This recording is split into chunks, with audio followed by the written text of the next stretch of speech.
Hello ladies and gentlemen, I am the Omni Viewer, and today I'm going to start doing some unscripted reviews for each individual episode of Marvel's Iron Fist. Now, why Iron Fist, I'm sure you may ask? Well, there are two particular reasons why I want to do this show particularly. First of all, it looked like we weren't even going to get this show for a little bit. There was a brief stretch of time where it looked like they might either skip Iron Fist and go straight to Defenders, like ignoring it completely, just have that be where he shows up, or maybe do the Iron Fist show after Defenders. Maybe. But instead, we got an Iron Fist show before Defenders in order to set him up for it. So that's one reason, because it almost looked like we wouldn't get it. The other reason is because this is being considered Marvel's first real failure. Like, the negativity surrounding this thing is astounding. It's like, Agents of S.H.I.E.L.D., we forgive you, Iron Man 2, come back into the fold, but Iron Fist, now Marvel has finally screwed up. And, you know, I'm not the sort of person who just takes other critics at their word. I'm the sort of person who likes to make up my own mind about stuff.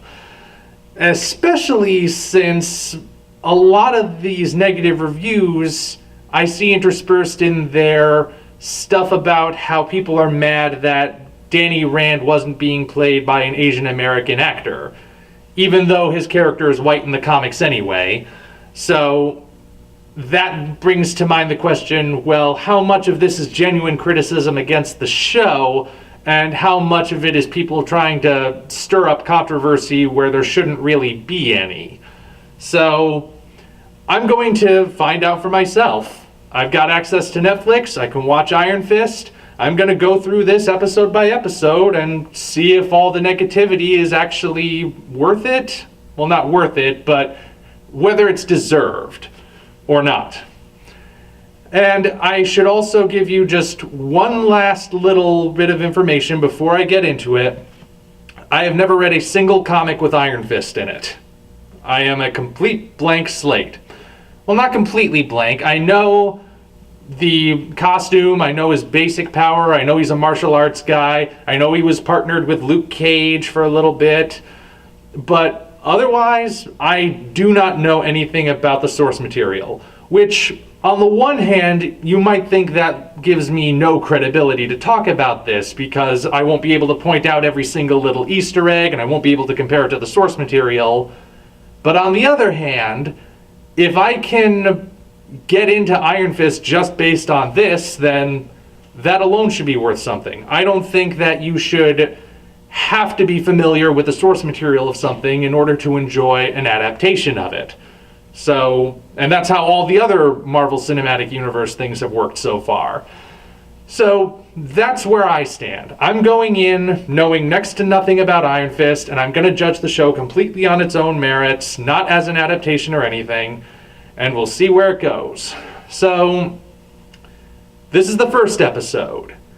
When Snow Gives Way, I believe. Yeah, I think that's the title. I'll have the correct title somewhere in the description or something.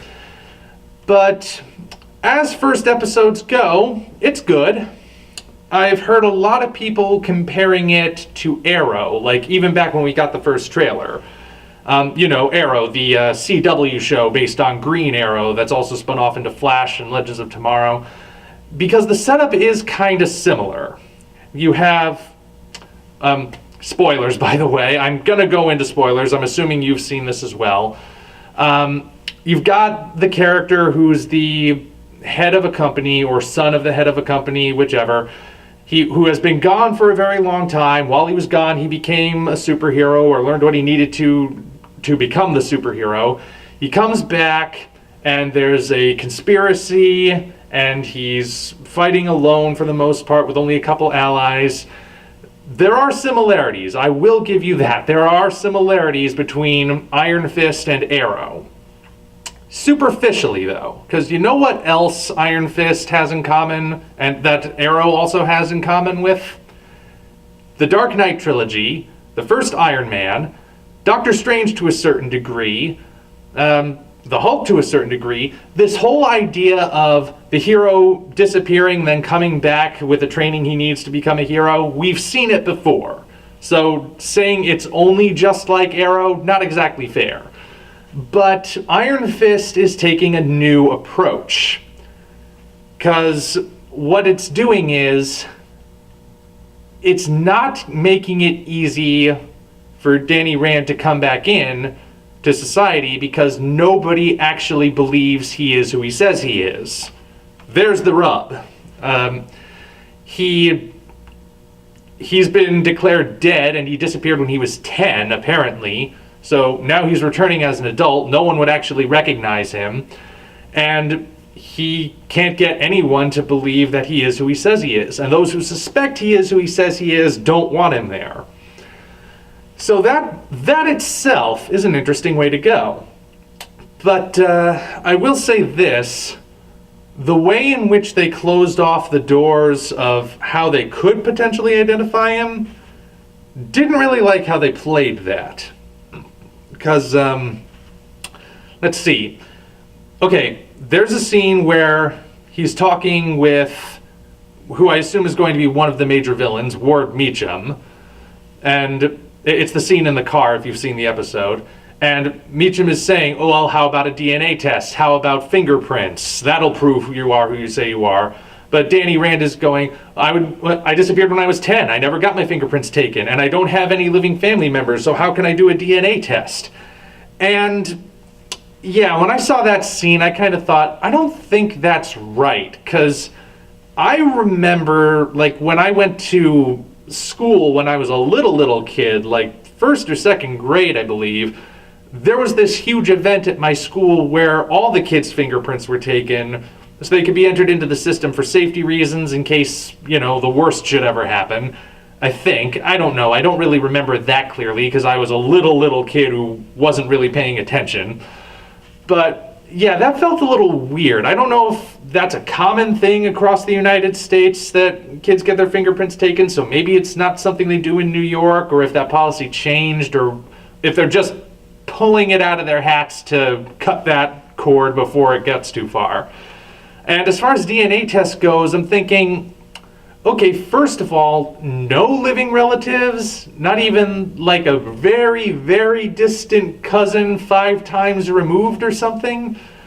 And even if that's the case, even if Danny Rand really is the last in his line, his other family members must have had their blood taken at some point. So shouldn't there be like some sort of the DNA thing on file for them to run it against?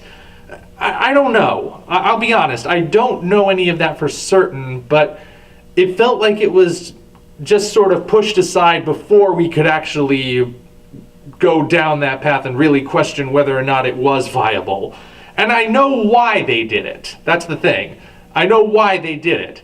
Because they're going for that idea of, what if half the struggle of being a superhero is no one believes who you are when you're not wearing the costume? I mean, that's a big part of where this show is going, that's trying to make it different. And if you have those options of fingerprints or DNA, and that proves who he says he is, well, there goes half the intrigue, there goes what makes it different. Now what? Now it could potentially become just another Daredevil clone, if you will. So, yeah, I know why they did it. They could have done that particular bit better. But that's like the only thing that really jumped out at me as a glaring issue in this first one. Not much happens in the first episode either, I'll give you that. It's not a very like action-packed episode, but it's the first episode. Does it really need to be that action-packed? I mean, we still got 12 other episodes after this. And you know, this is the setup. And let's see. Yeah, those are the major things. Danny Rand himself, I know the poor actor, Finn Jones, he's gotten so much flack. I don't know why.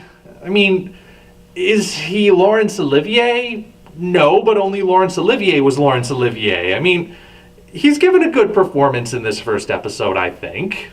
So, again, how much of it is genuine criticism and how much of it is the fact that he's not Asian American? I mean, I don't know, but from what I'm seeing, he's still a good actor. He's doing well with what he's got in this episode. I don't know if that'll change. It might.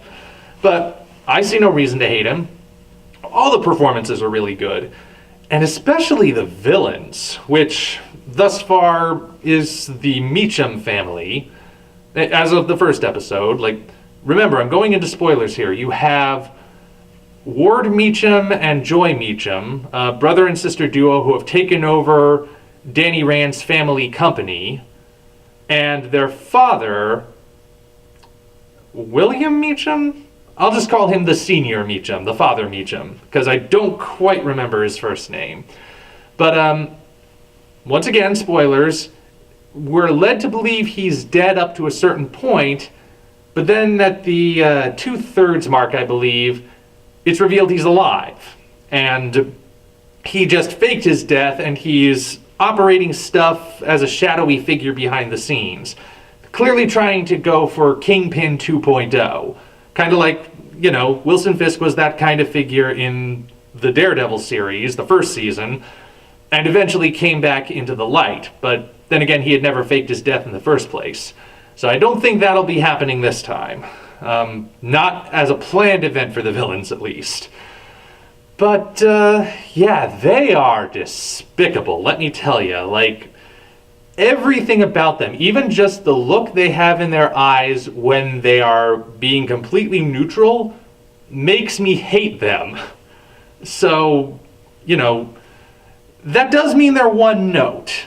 That's worth noting at this point. They're not the most complex villains, but I reiterate, it's just the first episode. So they've got plenty of time to grow, depending on how long they stick around. The Netflix series have had a tendency to kill certain characters unexpectedly, even the big name characters sometimes. Not the title characters, obviously, but still. So it'll be interesting to see how they develop, if they develop, because they've already got enough intricacies, despite the fact that they're very straightforward as of episode 1. There are enough intricacies that I can see it developing in interesting ways. Whether or not it will, we will find out. So, yeah, in conclusion, Iron Fist, as of episode 1, is good, as far as I'm concerned. I mean, it's not the most thrilling episode, like I said. There's no big action scene. There's a chase scene, but it's kept very low-key. And then again, it doesn't need to be big in the first episode. I mean, you don't want to play your big cards first, right? You want to save some stuff for as it progresses. So that's where I stand so far. Iron Fist is off to a good start. Not a blow me away with how incredible it is start, but a good start.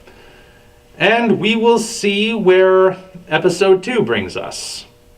So, hope you're going to stick around for this particular little series. I'm gonna do it either way, so yeah. I'll see you all again when episode 2 is, well, it's already on Netflix, so I'll see you when I have seen it.